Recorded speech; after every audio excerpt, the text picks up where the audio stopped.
What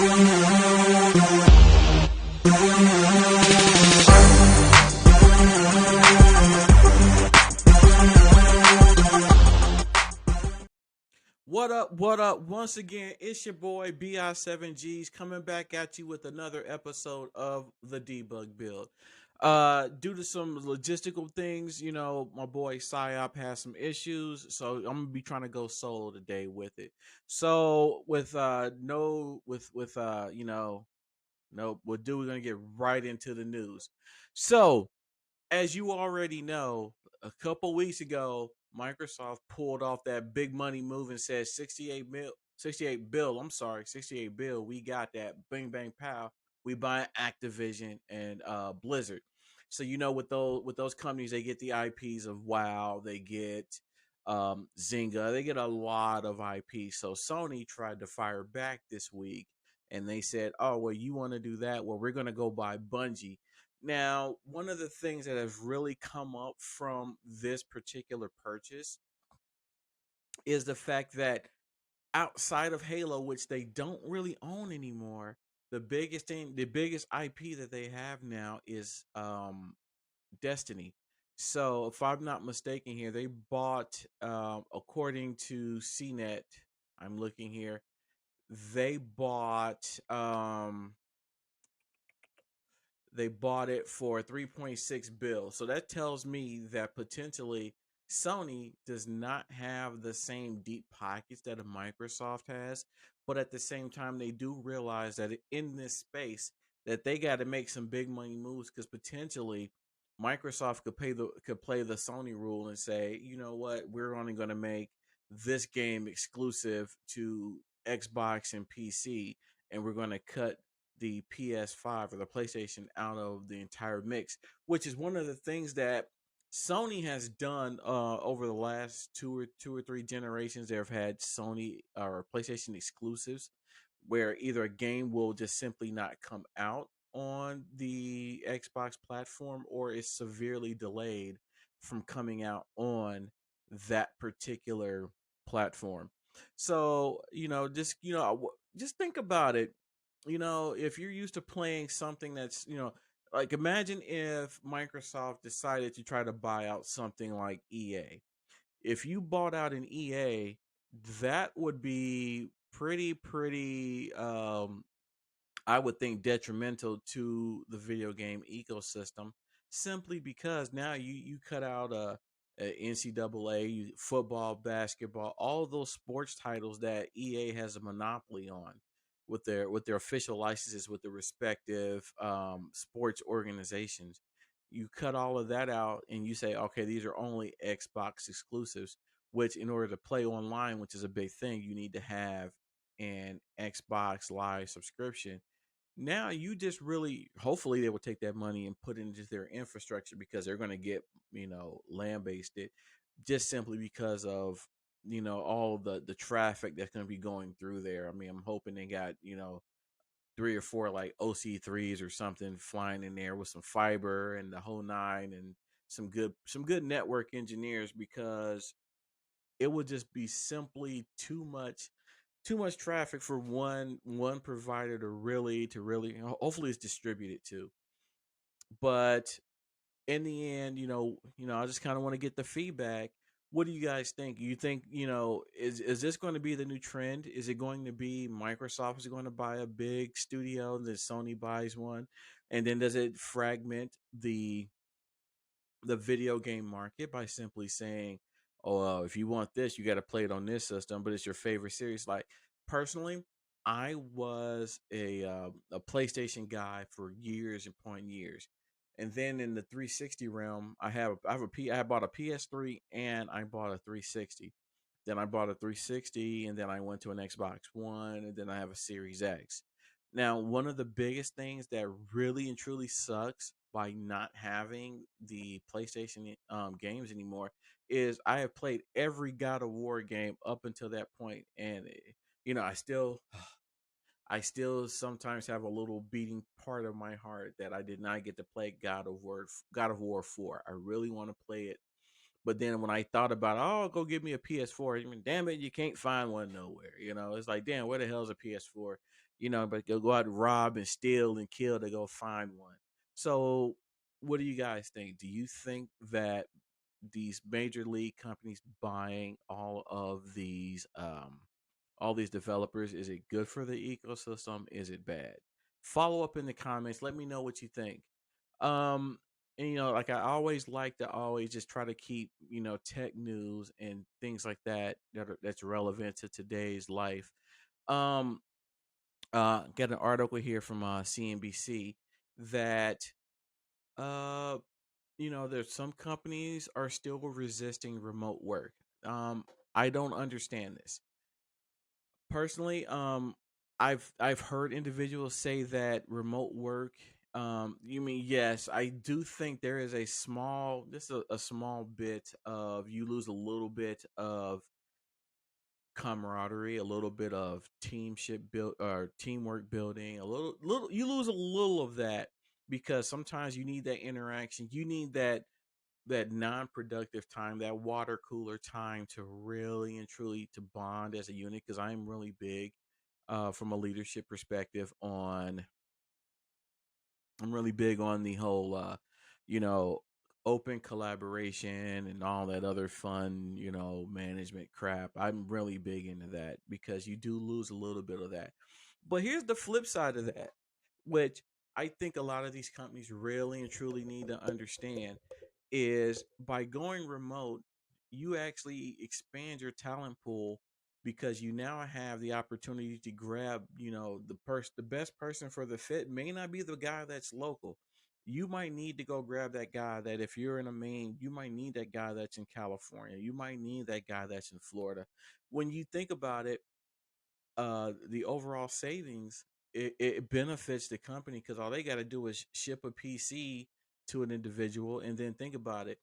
You don't have to worry about that person's travel time. You don't have to worry about paying for retail space. You don't or rental space or office space. You don't have to worry about paying for electric bills, powering equipment in that space.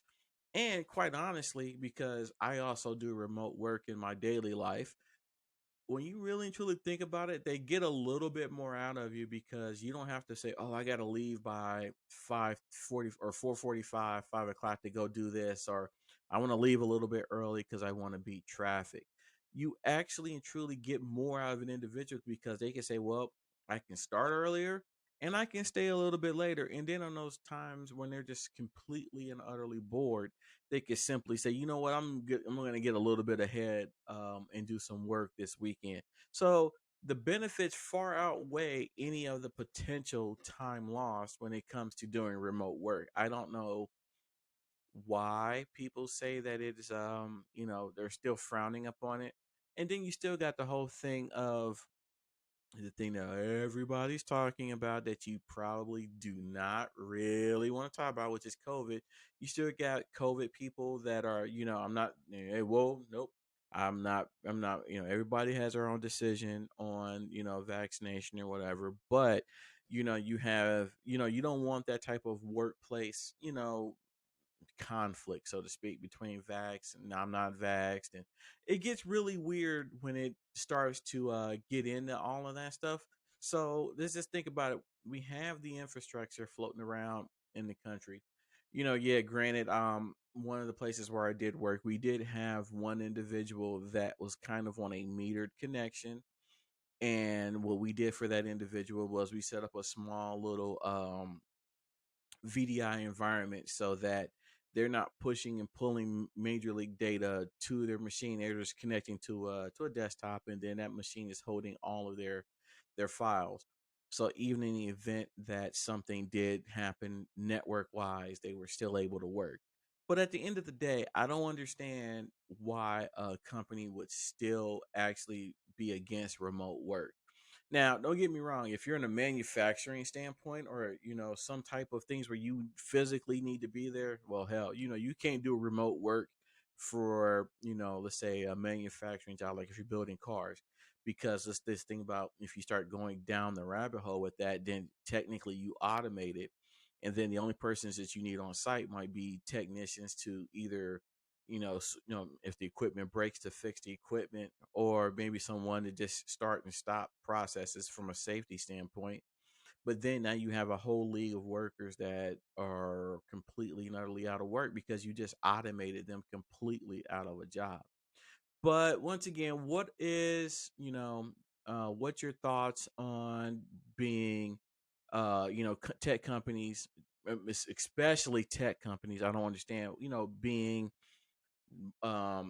completely against remote workers, because once again, I truly believe that, now that you don't have to worry about the local market, you have a nationwide market. All you got to do is just have the infrastructure to support remote work. I think you get more out of it. I think you get more work out of the individual in the long run. And there's a huge cost savings. Eh, the only other trade off that I can really and truly think of is you just got to have a massive pipe. That didn't sound right. You got to have a very massive internet connection going into wherever these people are working. So, so that's it for the news this week. I know I just talked for like 10 minutes straight, but we're going to go a little bit of a different direction this week. Next week PsyOp will be back with us to do the deep dive, but we're going to go into the deep dive with something that I can talk about completely and utterly in depth. So we're about to go ahead and get into that deep dive. Yo, yo, yo, we back once again. We back with that deep dive. Instead of PsyOp handing off to PsyOp, I'm gonna go ahead and handle it this week. I'm gonna talk about something that I know that me and PsyOp, when we have our conversations off camera, he cannot stand it. But in my actual life, I'm a cybersecurity analyst, i.e., I also do access control, and I'm a certified information security auditor. So, in other words, I am a professional freaking snitch by trade. Now, when we talk about things such as auditing, my primary focus is identity and access management. So, when you talk about identity and access management, it really boils down into three elements of access control: identification, which is who are you? That's what it really comes down to. It's just, who are you? And then authentication. How do you prove that you are who you say you are? And authorization. What are you allowed to do? So let's kind of just break down each one of these things from just a natural standpoint of how we live everyday life. And what I want to do with this is I actually want to bring this up into so I'm gonna take a step back. So let me just go into identification. So when you think about, I can say who I am, but before I can establish anything else on the earth, anything that I do, anything you do in life, that you need to be able to say who you are. So, a lot of times, so you have, driver's license, you have a passport, you have a username. You always have something that really says, it establishes who you are. And then you have authentication. Okay, you say you are who you say you are. How do you prove that you are who you are? 9 times out of 10, you have some type of factor. So when we start talking about factors, you talk about like two-factor authentication. You have something you are, something you have, something you know, and then you have that fourth one that kind of sits out there, which is something you are. So think about any time that you authenticate to a service or something you use a factor, which 9 times out of 10 is a password. But if you have not noticed, there's a growing trend, because when it comes to users are, well, for the most part, most users accounts are human, and humans cannot remember a complex series of characters. So like one of the new standards is, minimum 16 character password with upper and lowercase, a number, a special symbol, blood sample, Mayan ink and symbol. You got to have all these different factors. And when you start making it more and more and more complex, it becomes harder for a human or that individual to actually remember their authentication method. So what happens is we as being humans, we do things to try to remember. We have a passphrase. A lot of times they say, think of something, and make a passphrase out of it. Or what tends to happen, especially with a lot of older users, they write them down. Or my own personal favorite that I'd like to see in my own job is they take like an Excel spreadsheet and put it out on a share drive with a bunch of other things. Oh, that's always fun when I catch those because I get to snitch on them to their manager. I know I'm bad. I'm so bad. Um and then finally you have authorization. What are you allowed to do? And a lot of times this is, this tends to be one of, I like to say, one of the, you've gone through who you are, you've identified who you are, you've been authenticated, you are who you are. But what tends to happen is on the authorization side, it seems to be a lot, really lax, because you make the assumption, a lot of people make the assumption that because you've identified and you've authenticated, that once you gain the access, you have what you're supposed to have. That is not the case. You really and truly need to say who you are and what you're allowed to do. So just to give you an example of that, so think of it as, I like to say, I like to use a lot of analogies in work. So I've identified who you are, you've authenticated that you are who you say you are, but then I give someone the key to your house. Are they supposed to have that key to your house? Who gave them the authorization to do that? Is the person that gave them the authorization supposed to be able to do that?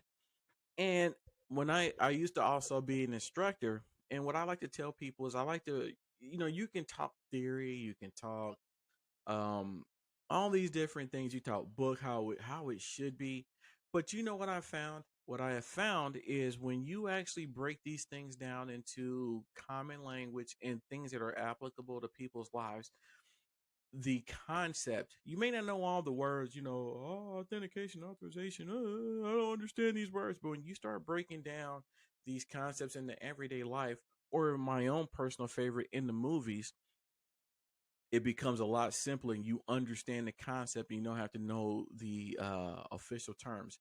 So just to give you an example, when it comes to any type of gangster movie, those three things always come into play. So you have identification. So it's, I walk up to you and they say, hey, who is this guy? So the guy that I'm with is going to identify me. He says, oh, that's Vinny. And he said, this Vinny? And he says, yeah, that's Vinny. And he said, are you sure, are you sure that's Vinny? And he goes, yeah, I've checked him out. That's Vinny. And then once you get into an organization, then they tell you, this is what you're supposed to do. You're supposed to do this. Or they go, what you doing in here? You ain't supposed to be in here. That is a strict form of authorization. You ain't supposed to be in here. So, like, just to give you a high level concept of what I just explained, there is a service called third party verification. So you have, if you being a consumer of, let's say, we'll just pick something out of the blue. Let's just say something like, uh, it would just say Amazon for whatever reason. But you have Amazon spelled correctly. You have Amazon, or spelled incorrectly. There's a thing called a certificate on the back end. That certificate is owned by a third party company. So it is, you want to talk about third party verification. So I don't know you, you don't know me, but we both trust that individual. So if I go ask him, are you you? And you tell him that you, and he know that you, then by the mere fact that he trusts you, then I trust him. That's like a trust relationship. And if we ever wanted to go deeper into an access control methodology, there's I could talk about this for so long, but really, when it comes down to it, it comes down to those three things: identification, authentication, and authorization. So if you take a look at any gangster movie, one of the things that I talk about a lot of times is, one of the biggest discussions I could say I've ever had was, and I know from some of my younger viewers, you may not have seen this, but give me a suggestion. I could break it down, maybe even start a whole new stream around access control and like gangster movies and where it worked and why things failed. But take for example the movie New Jack City. New Jack City, when it started up, it actually had very tight controls in play. You had that small little meeting group, you had a small group of individuals that had their duties and responsibilities and what they were authorized to do. Where it all broke down, there was an identification mismatch where Pookie, when he got out of jail, he started working for the cops. And if you really think about it, one of the things that really does happen from an identification standpoint is when you get hired to any job, there is an HR background check on you. Now, in that particular movie, Wesley Snipes, i.e., Nino Brown, did in fact do had a freaking paper application and made him fill out, making sure he wasn't on dope and all these other things because they knew that about him from his background check when you think about it. But what they failed to do was they failed to look at him currently and see who he was hanging out with. They did not do a thorough background exam on him. Secondly, from an authorization standpoint, well, first of all, take a step back. If you remember in the Carter, when they took over the Carter in that particular movie, in order to get in, you had to have an ID card. That ID card was your identification and your authorization to enter the building. I'm sorry, your identification and your oh my lord, my your in your authentication. I was right. But then from your authentication, but from an authorization standpoint, they knew what drugs you liked, and they told you they told you go here, get your drugs, go here, do this, leave. But where everything started to fall down was G Money decided to go outside of his authorization of doing what he did, and he cut a side deal, which means that he had access to things that he shouldn't have.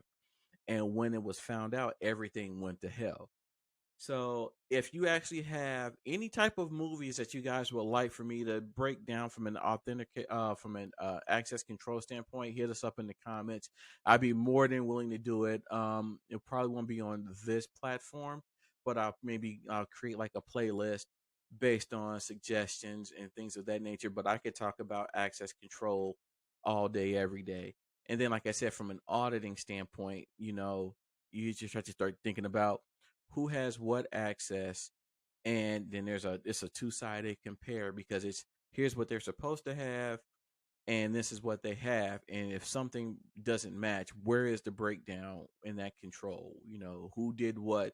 Did somebody email an administrator of the application to say, oh, I need this, I need the ability to do this, and that person says, oh, I know who you are, but they were not authorized. Once again, it comes back to it, they were not authorized to perform that function because they did not have the proper approvals or anything like that. But like I said, if you guys really want me to start breaking down an access control model, movies, anything like that, from an RBAC, ABAC, MBAC, any of the back, any of those types of access control models, hit us up in the comments. I will be more than willing to have that type of discussion with you. And on that note, we're going to just go ahead and dive right on into Tech Tales.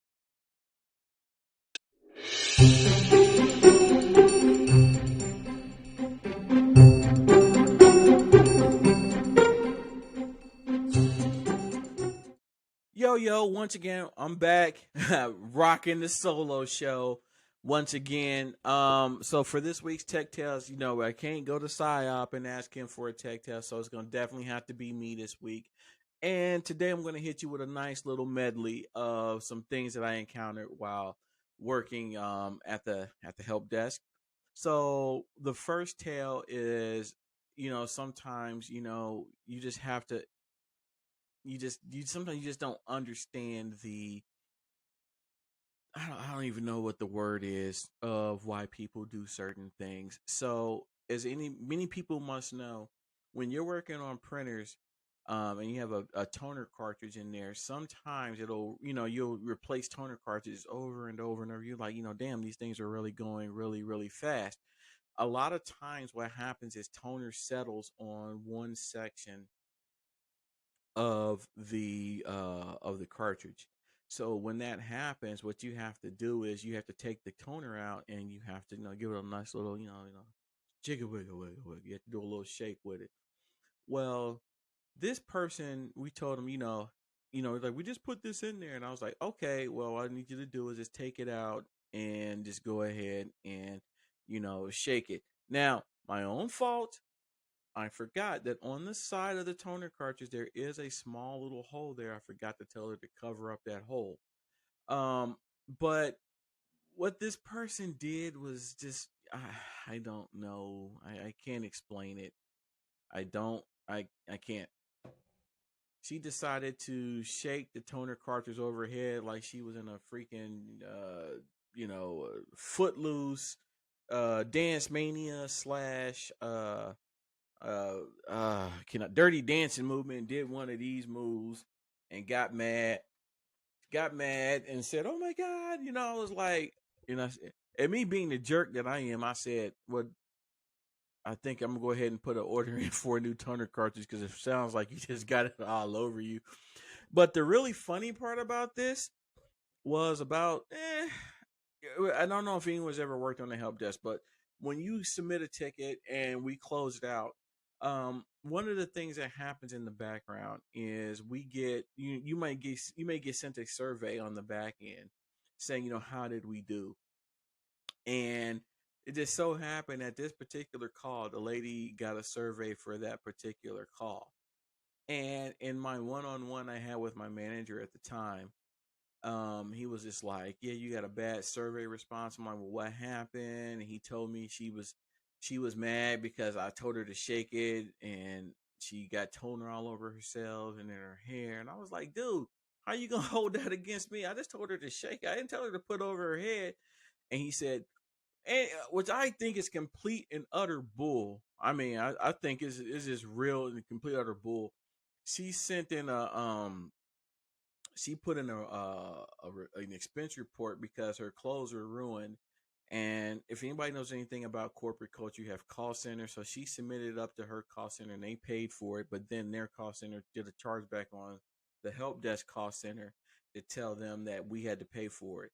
And they paid for it because, and I called it a complete and utter bull because I said, dude, how you gonna just up and just a give them that type of payment, because now that just means that anybody else that do it, they potentially will be able to just do it and charge it back. I call it complete and utter bull. And then the other thing is, from a tech tail standpoint, I've said a lot of bull crap in my professional career. I've told people some things that I knew were plausible. I've never outright lied to anyone saying that, oh yeah, we did this and close out a ticket and said that we done it and I didn't actually do it. But I want to take you back to about 2006, 2007. So if you remember, prior to that, you had your good old CRT monitors, and those monitors basically were, concave, I think, concave. And then you thought you was the shit when you had like a 17 or a 19-inch flat screen monitor. No, not an LCD, but just the screen was just flat, right? So the company I was working at was transitioning all the CRT monitors to like 13 or 15-inch LCD monitors. And this lady called me and she was like, uh, I got this new monitor and I don't like it. I want my old one back. And I said, me being the person that I am, I go, okay, I'm still kind of new at the desk. I'm still full of energy. I still like people. I'm still thinking I'm gonna save the world one call at a time. I said, man, what's going on? Let me help you out. Let BI7Gs make your day a little bit better. And she was like, yeah, I got this new monitor and I don't like it because it makes my head hurt. And I don't like it. I want the old one back. And I said, well, I told her, I said, you know what? I'm sorry they're doing away with all those monitors, but let me try to help you out. I said, there's two things that you can do. I said, one, because it's a flat screen, you've gotten used to a convex monitor. And what you should do is, instead of looking at it straight on, kind of look at it at an angle. When you look at it like this, it'll trick your brain into thinking it's the old way, and over time you'll just start, you start just moving yourself a little bit more and more in front of it, and give it about a week or week and a half or so, and it'll actually start to look normal to you and your head won't hurt. And I'm sitting there thinking to myself, like, oh my God, that's just the biggest line of bullshit I have ever told somebody. And the lady she thought about it and said, you know what? When I turn my chair a little bit, it does work. I'm going to try this. Can I get your name? I gave her my name. I gave her a reference number. Do you know that I was working in a cube? So there was a cube in front of me, behind me, and to the side of me. Man, I had all three of them people. We supposed to be in it was middle of the day. I worked second shift. So in the middle of the day, I had all three of them, and they looked at me and said, man, what was that bullshit you just said? I was like, I know, right? And it was like, dude, you better hope you don't get audited on that call. And I didn't. But at the end of the day, it was plausible. It wasn't a lie. You guys tell me what you think. I know this is going to be a kind of a short show. I don't have my boy Psyop to help me out here, but got to always give y'all something. Keep it moving, keep it going with the debug build. I don't know, on the side though, I don't know what it is. I live in the Midwest and we just got pounded by tons and tons of snow. And if anyone is playing Overwatch on Xbox, or even, it's cross-platform now, hit me up, BI7Gs. Has anybody else noticed a lot of lag, a lot of rubber banding in the game? Because I've been trying to play it for like the last 3 days. And the only things I can think of is network congestion, or Overwatch servers are overloaded, or I suck. I think I'm thinking it's a combination of the three, because as I've been playing, I've been noticing that the level has stepped up, and I'm wondering if it's the 12, 13, 14-year-old kids, hey, we ain't got to go to school, so we going to be playing all day, and old man Big is sitting there trying to do his own thing, but he can't hang with these youngsters, which one of these days I will probably want to get into, just talking about the APMs required for some of these games, because I saw some stuff on Fortnite, which, by the way, don't like it. Do not like Fortnite. I think it's stupid. It's right up there with Minecraft, but at least Minecraft you can be creative. I don't like Fortnite. But hit me up, BI7Gs, Xbox Live, Twitter, Instagram. Hit us up. Email us at thedebugbuild@gmail.com. I always forget to do this. Like, share, and subscribe to the channel. One of these days, once we start hitting some milestones, we're going to start putting out some giveaways. But please, please, please like, share, and subscribe. If it's something you want us to hear, you want to see me or Op talk about, hit us up in the comments. We down to talk about anything, anywhere, anyhow. So you know how to hit me up. I don't have a good way to psyop do psyop. I can't do him. So once again, like, share, subscribe. We out, or we this week. I'm up out this piece. Peace.